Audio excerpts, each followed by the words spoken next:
Hi, students, let's get started with the subject Hindi, chapter 2.1 मित्र लाभ। दक्षिण देश के एक प्रांत में महिलारोप्य नाम का एक नगर था। वहाँ एक विशाल वटवृक्ष की शाखाओं पर लघुपतनक नाम का कौआ रहता था। एक दिन वह अपने आहार की चिंता में शहर की ओर चला ही था कि उसने देखा कि एक फटे पांव और बिखरे बालों वाला भयंकर व्याध उधर ही चला आ रहा है। कौवे को उसे देखकर वृक्ष पर रहने वाले अन्य पक्षियों की चिंता हुई। उन्हें व्याध के चंगुल से बचाने के लिए वह पीछे लौट पड़ा और वहां सब पक्षियों को सावधान कर दिया और कहा कि जब यह व्याध वृक्ष के पास भूमि पर अनाज के दाने बिखेरे, तब कोई भी पक्षी उन्हें चुगने के लालच से न जाए, उन दानों को कालकूट की तरह जहरीला समझे। कौआ अभी यह कह ही रहा था कि व्याध ने वटवृक्ष के नीचे आकर दाने बिखेर दिए और स्वयं दूर जाकर झाड़ी के पीछे छिप गया। पक्षियों ने भी लघुपतनक का उपदेश मानकर दाने नहीं चुगे। वे उन दानों को हलाहल विष की तरह मानते रहे, किंतु इसी बीच में व्याध के सौभाग्य से कबूतरों का राजा चित्रग्रीव अपने हजारों अनुचरों के सहित उड़ता हुआ वहां आया। लघुपतनक ने उसे भी चेतावनी दी, परंतु वह भूमि पर बिखरे हुए उन दानों को चुगने की लालसा को न रोक सका। परिणाम यह हुआ कि वह अपने परिजनों समेत जाल में फंस गया। लोभ का यही परिणाम होता है। लोभ से विवेक शक्ति नष्ट हो जाती है। जाल में फंसने के बाद चित्रग्रीव ने अपने साथी कबूतरों को समझाया कि वे डरे नहीं और एकजुट होकर पूरी शक्ति से जाल समेत उड़कर व्याध की दृष्टि से ओझल हो जाए तो बच जाएंगे। तत्पश्चात सब कबूतर जाल लेकर उड़ गए और व्याध देखता रह गया। लघुपतनक ने जब देखा तो वह कौतूहलवश कबूतरों के पीछे पीछे उड़ने लगा। व्याध जब दूर हो गया तब चित्रग्रीव ने अपने साथियों को कहा, व्याध तो लौट गया, अब चिंता की कोई बात नहीं। चलो हम महिलारोप्य शहर के पूर्वोत्तर भाग की ओर चलें। वहां मेरा घनिष्ठ मित्र हिरण्यक नाम का चूहा रहता है। उससे हम अपने जाल को कटवा लेंगे, तभी हम आकाश में स्वच्छंद घूम सकेंगे। वहां हिरण्यक नाम का चूहा अपने 1000 बिलों वाले दुर्ग में रहता था, इसीलिए उसे डर नहीं लगता था। चित्रग्रीव ने उसके द्वार पर पहुंचकर पुकारा, मित्र हिरण्यक, शीघ्र आओ, मुझ पर विपत्ति का पहाड़ टूट पड़ा है। उसकी आवाज सुनकर हिरण्यक ने अपने ही बिल में छिपे छिपे प्रश्न किया, तुम कौन हो, कहां से आए हो, क्या प्रयोजन है? चित्रग्रीव ने कहा, मैं तुम्हारा मित्र चित्रग्रीव हूँ, तुम जल्दी बाहर आओ, मुझे तुमसे विशेष काम है। यह सुनकर हिरण्यक प्रफुल्लित होकर अपने बिल से बाहर आया। अपने मित्र चित्रग्रीव को साथियों सहित जाल में फंसा देखकर दुखित स्वर में बोला, मित्र, यह क्या हो गया तुम्हें? चित्रग्रीव ने कहा, जीभ के लालच से हम जाल में फंस गए, तुम हमें जाल से मुक्त कर दो। हिरण्यक जब चित्रग्रीव के जाल का धागा काटने लगा तब उसने कहा, पहले मेरे साथियों के बंधन काट दो, बाद में मेरे काटना। हिरण्यक, तुम इन सब के नायक हो, पहले अपने बंधन कटवा लो, साथियों के पीछे कटवाना। चित्रग्रीव, वे मेरे अनुचर हैं, अपने घर-बार को छोड़कर मेरे साथ आए हैं। मेरा धर्म है कि पहले इनकी सुख सुविधा को दृष्टि में रखो। हिरण्यक चित्रग्रीव की यह बात सुनकर बहुत प्रसन्न हुआ। उसने सबके बंधन काटकर चित्रग्रीव से कहा, मित्र, अब अपने घर जाओ। विपत्ति के समय फिर मुझे याद करना। उन्हें भेजकर हिरण्यक चूहा अपने बिल में घुस गया। चित्रग्रीव भी मित्रों सहित अपने घर चला गया। लघुपतनक कौआ यह सब दूर से देख रहा था। वह हिरण्यक के कौशल और उसकी सज्जनता पर मुग्ध हो गया।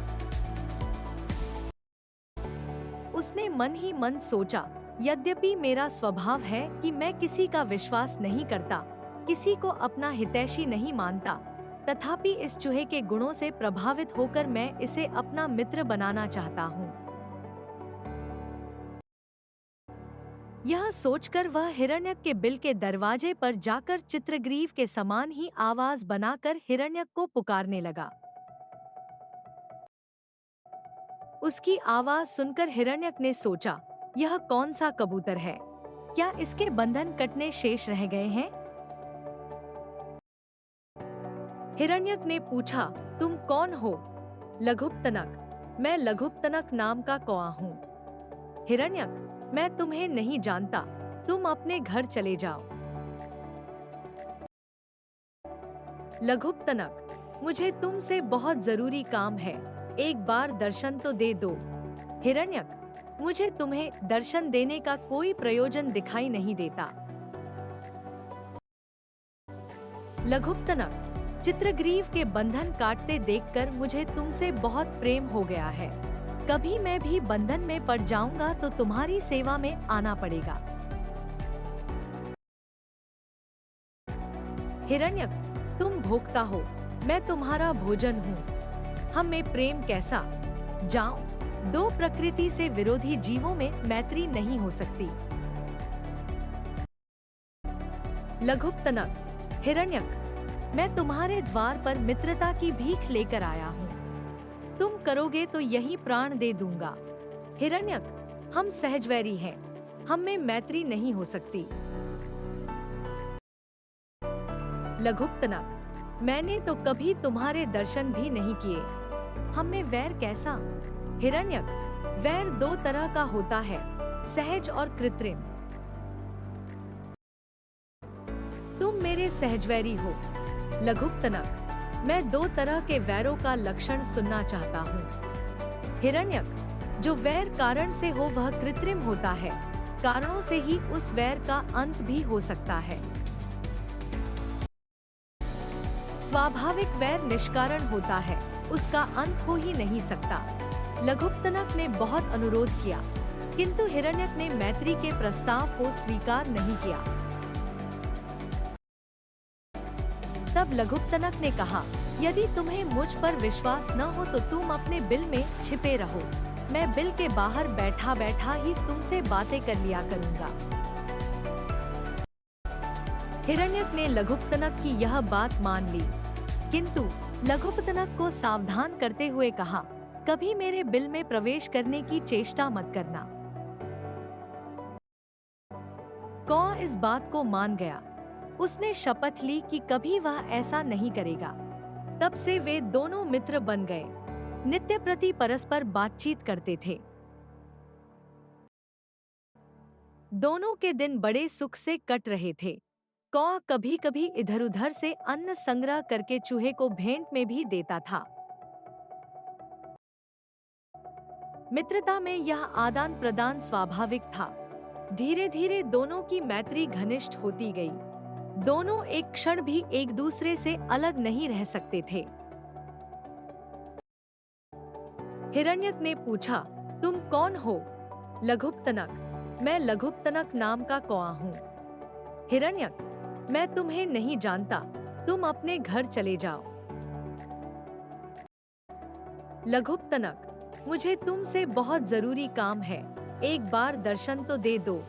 हिरण्यक, मुझे तुम्हें दर्शन देने का कोई प्रयोजन दिखाई नहीं देता। लघुपतनक, चित्रग्रीव के बंधन काटते देखकर मुझे तुमसे बहुत प्रेम हो गया है। कभी मैं भी बंधन में पड़ जाऊंगा तो तुम्हारी सेवा में आना पड़ेगा। हिरण्यक, तुम भोक्ता हो, मैं तुम्हारा भोजन हूँ। हम में प्रेम कैसा? जाओ, दो प्रकृति से विरोधी जीवों में मैत्री नहीं हो सकती। लघुपतनक, हिरण्यक, मैं तुम्हारे द्वार पर मित्रता की भीख लेकर आया हूँ। तुम करोगे तो यही प्राण दे दूंगा। हिरण्यक, हम सहजवैरी हैं, हम में मैत्री नहीं हो सकती। लघुपतनक, मैंने तो कभी तुम्हारे दर्शन भी नहीं किए, हम में बैर कैसा? हिरण्यक, वैर दो तरह का होता है, सहज और कृत्रिम। तुम मेरे सहजवैरी हो। लघुपतनक, मैं दो तरह के वैरों का लक्षण सुनना चाहता हूँ। हिरण्यक, जो वैर कारण से हो वह कृत्रिम होता है, कारणों से ही उस वैर का अंत भी हो सकता है। स्वाभाविक वैर निष्कारण होता है, उसका अंत हो ही नहीं सकता। लघुपतनक ने बहुत अनुरोध किया, किंतु हिरण्यक ने मैत्री के प्रस्ताव को स्वीकार नहीं किया। तब लघुपतनक ने कहा, यदि तुम्हें मुझ पर विश्वास न हो तो तुम अपने बिल में छिपे रहो, मैं बिल के बाहर बैठा बैठा ही तुमसे बातें कर लिया करूंगा। किंतु लघुपतनक को सावधान करते हुए कहा, कभी मेरे बिल में प्रवेश करने की चेष्टा मत करना। कौ इस बात को मान गया, उसने शपथ ली कि कभी वह ऐसा नहीं करेगा। हिरण्यक ने लघुपतनक की यह बात मान ली, किंतु लघुपतनक को सावधान करते हुए कहा, कभी मेरे बिल में प्रवेश करने की चेष्टा मत करना। कौ इस बात को मान गया। उसने शपथ ली कि कभी वह ऐसा नहीं करेगा। तब से वे दोनों मित्र बन गए, नित्य प्रति परस्पर बातचीत करते थे। दोनों के दिन बड़े सुख से कट रहे थे। कौ कभी कभी इधर उधर से अन्न संग्रह करके चूहे को भेंट में भी देता था। मित्रता में यह आदान प्रदान स्वाभाविक था। धीरे धीरे दोनों की मैत्री घनिष्ठ होती गई। दोनों एक क्षण भी एक दूसरे से अलग नहीं रह सकते थे। मित्रलाभ बहुत दिन बाद एक दिन आंखों में आंसू भरकर लघुपतनक ने हिरण्यक से कहा, अब मुझे इस देश से विरक्ति हो गई है, इसलिए दूसरे देश में चला जाऊंगा। मित्र, कारण पूछने पर उसने कहा, इस देश में अनावृष्टि के कारण दुर्भिक्ष पड़ गया है, लोग भूखे मर रहे हैं, एक दाना भी नहीं रहा। घर घर में पक्षियों के पकड़ने के लिए जाल बिछ गए हैं। मैं तो भाग्य से ही बच गया। ऐसे देश में रहना ठीक नहीं है। हिरण्यक, कहाँ जाओगे? लघुपतनक, दक्षिण दिशा की ओर एक तालाब है, वहाँ मंथरक नाम का एक कछुआ रहता है। वह भी मेरा वैसा ही घनिष्ठ मित्र है जैसे तुम हो। उसकी सहायता से मुझे पेट भरने योग्य अन्न मांस आदि अवश्य मिल जाएगा। हिरण्यक, यही बात है तो मैं भी तुम्हारे साथ जाऊंगा। लघुपतनक, किंतु मैं तो आकाश में उड़ने वाला हूँ, मेरे साथ तुम कैसे जाओगे? हिरण्यक, मुझे अपनी पीठ पर बिठाकर वहां ले चलो। लघुपतनक यह बात सुनकर प्रसन्न हुआ। हिरण्यक चूहा लघुपतनक कौवे की पीठ पर बैठ गया। दोनों आकाश में उड़ते हुए तालाब के किनारे पहुंचे। मंथरक ने जब देखा कि कोई कौवा चूहे को पीठ पर बिठा कर आ रहा है तो वह डर के मारे पानी में घुस गया। लघुपतनक को उसने पहचाना नहीं। तब लघुपतनक हिरण्यक को थोड़ी दूर छोड़कर पानी में लटकती हुई शाखा पर बैठकर जोर जोर से पुकारने लगा, मंथरक, मंथरक, मैं तुम्हारा मित्र लघुपतनक आया हूँ, आकर मुझसे मिलो। लघुपतनक की आवाज सुनकर मंथरक प्रसन्न होकर बाहर आया। हिरण्यक भी तब वहां आ गया और मंथरक को प्रणाम करके वहीं बैठ गया। मंथरक कछुआ, लघुपतनक कौवा और हिरण्यक चूहा वहां बैठे बैठे बातें कर रहे थे कि वहां चित्रांग नाम का हिरन कहीं से दौड़ता हांफता आ गया। एक व्याध उसका पीछा कर रहा था। उसे आता देखकर कौआ उड़कर वृक्ष की शाखा पर बैठ गया। हिरण्यक पास के बिल में घुस गया और मंथरक तालाब के पानी में जा छिपा। कौवे ने हिरन को अच्छी तरह देखने के बाद मंथरक से कहा, मित्र मंथरक, यह हिरन पानी पीने के लिए तालाब पर आया है। मंथरक, यह हिरन बार बार पीछे मुड़कर देख रहा है और डरा हुआ सा है, इसलिए यह प्यासा नहीं बल्कि व्याध के डर से भागा हुआ है।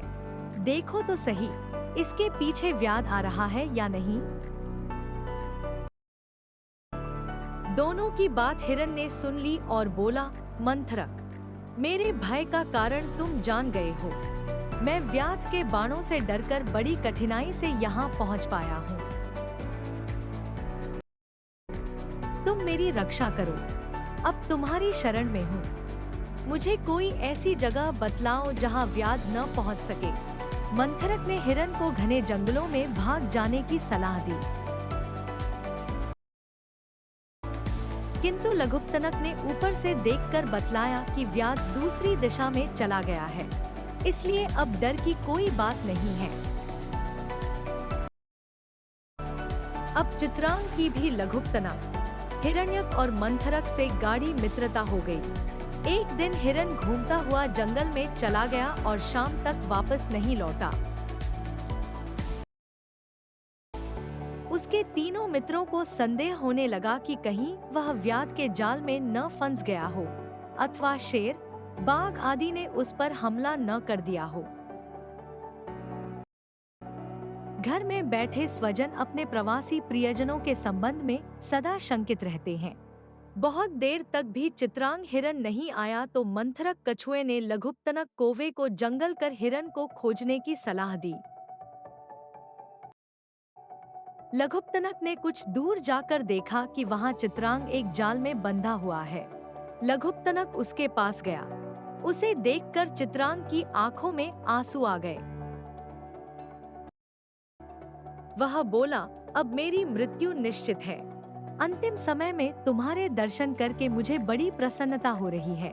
प्राण विसर्जन के समय मित्र दर्शन बड़ा सुखद होता है। मेरे अपराध क्षमा करना।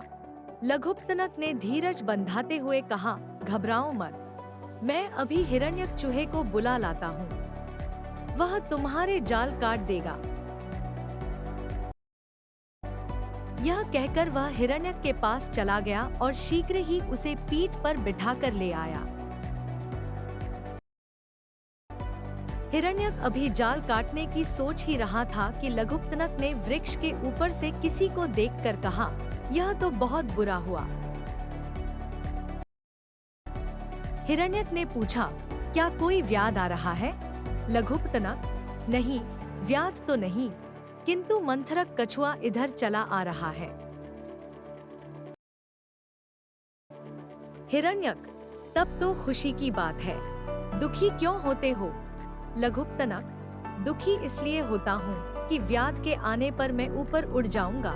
हिरण्यक बिल में घुस जाएगा। चित्रांग भी छलांगे मारकर घने जंगल में घुस जाएगा, लेकिन मंथरक कैसे अपनी जान बचाएगा? यही सोचकर चिंतित हो रहा हूँ। मंथरक के वहां आने पर हिरण्यक ने मंथरक से कहा, मित्र, तुमने यहाँ आकर अच्छा नहीं किया। अब भी वापस लौट जाओ, कहीं व्याध न आ जाए। इसीलिए मंथरक ने कहा, मित्र, मैं अपने मित्र को आपत्ति में जानकर वहां नहीं रह सका। सोचा उसकी आपत्ति में हाथ बटाऊंगा, तभी चला आया। ये बातें हो ही रही थी कि उन्होंने व्याध को उसी ओर आते देखा। उसे देखकर चूहे ने उसी क्षण चित्रांग के बंधन काट दिए। चित्रांग भी उठकर घूम घूम कर पीछे देखता हुआ आगे भाग खड़ा हुआ। लघुपतनक वृक्ष पर उड़ गया। हिरण्यक पास के बिल में घुस गया। व्याध अपने जाल में किसी को न पाकर बड़ा निराश हुआ। वहां से वापस जाने को मुड़ा ही था कि उसकी दृष्टि धीरे धीरे जाने वाले मंथरक पर पड़ गई।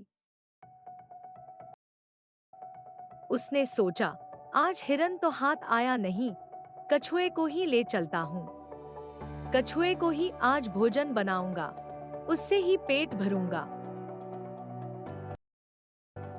यह सोचकर वह कछुए को जाल में बांधकर कंधे पर डालकर चल दिया। उसे ले जाते देख हिरण्यक और लघुपतनक को बड़ी चिंता हुई। दोनों मित्र मंथरक को बड़े प्रेम और आदर से देखते थे। चित्रांग ने भी मंथरक को व्याध के कंधों पर देखा तो व्याकुल हो गया। तीनों मित्र मंथरक की मुक्ति का उपाय सोचने लगे। कौवे ने तब एक उपाय ढूंढ निकाला। वह यह कि चित्रांग व्याध के मार्ग में तालाब के किनारे जाकर लेट जाए। मैं तब उसे चोंच मारने लगूंगा। व्याध समझेगा कि हिरन मरा हुआ है। वह मंथरक को जमीन पर रखकर इसे लेने के लिए जब आएगा तो हिरण्य तीव्रता से मंथरक के बंधन काट दे। मंथरक तालाब में घुस जाए और चित्रांग छलांगे मारकर घने जंगल में चला जाए। मैं उड़कर वृक्ष पर चला ही जाऊंगा। सभी बच जाएंगे, मंथरक भी छूट जाएगा। तीनों मित्रों ने यही उपाय किया। चित्रांग तालाब के किनारे मृतवत जा लेटा। कौवा उसकी गर्दन पर सवार होकर चोंच चलाने लगा। व्याध ने देखा तो समझा कि हिरन जाल से छूटकर दौड़ता दौड़ता यहाँ मर गया है। उसे लेने के लिए वह जाल बद्ध कछुए को जमीन पर छोड़कर मल्हार आगे बढ़ा तो हिरण्यक ने अपने तीखे दांतों से जाल काट दिया। मंथरक पानी में चित्रांग भी भाग गया। व्याध ने चित्रांग को दौड़ते देखा तो आश्चर्य में डूब गया। Thanks for watching. हमें बड़ी शक्ति है। हमें अपने मित्रों की सहायता के लिए सदैव तत्पर रहना चाहिए। अभी आपने जो कहानी पढ़ी वह पंचतंत्र से ली गई है। पंचतंत्र हमारे देश की ऐसी अद्भुत पुस्तक है जो आज भी विश्व में मनोरंजन और नैतिक ज्ञान प्राप्त करने के उद्देश्य से पढ़ी पढ़ाई जाती है। अपने पुस्तकालय में से पंचतंत्र की कहानियों की पुस्तक खोज कर पढ़िए और इसकी कोई एक कहानी कक्षा में सुनाइए। Thanks for watching.